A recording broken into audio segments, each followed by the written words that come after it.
मंडळी, तुम्ही कधी घरगुती बांबूचं लोणचं बनवलंय का? नसेल बनवलं तर हा व्हिडिओ पूर्ण नक्की बघा. मला तर बांबूचं लोणचं खूप आवडतं. आमच्याच वाड्यात बांबूचे काही कोंब निघाले होते, त्याचेच आम्ही काढून आणलेले होते आणि त्या बांबूच्या कोंबांची मस्तपैकी पहिले सोलून घ्यायचे. त्याच्यामध्ये निभर असे वरचे सालं जे आहे ते सर्व काढून घ्यायचे. नंतर त्याचे जे लहान लहान छोटे छोटे असे काप करायचे. काप म्हणजे बटाटे सारखे एवढे पण जाडे नाही, एकदम पातळ करायचे.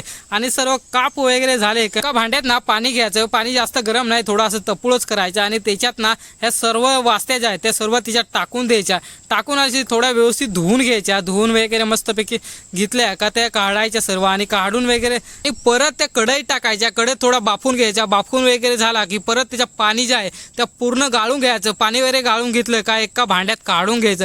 त्या भांड्यात काढून वगैरे झालं व्यवस्थित धुवून घ्यायचं आणि नंतर मग त्याच्यात भांड्यात काढायचं. भांड्यात वगैरे काढलं की त्याच्यात खारट मीठ टाकायचं 2 चमचे. खारट मीठ टाकलं का मग मिक्स करून घ्यायचे. मिक्स वगैरे करून झाले का आपले पळसाचे जे पानं आहेत ते असं जमिनीवर खाली आथरायचे आणि त्याच्यावरती ते वास्त्या टाकायच्या. वास्त्या वगैरे त्याच्यावर टाकून झाल्या की त्याच्यावरून परत पानं आथरायचे. पानाने त्याच्यावरून एखादी जड वस्तू दगड किंवा एखादं जातं वगैरे, मी आता जातं ठेवतो आणि ते नंतर 2 दिवसांनी काढायचं. जातं जास्त पण दिवस आपण ठेवू शकतो, पण मी आता 2 दिवसात काढतो.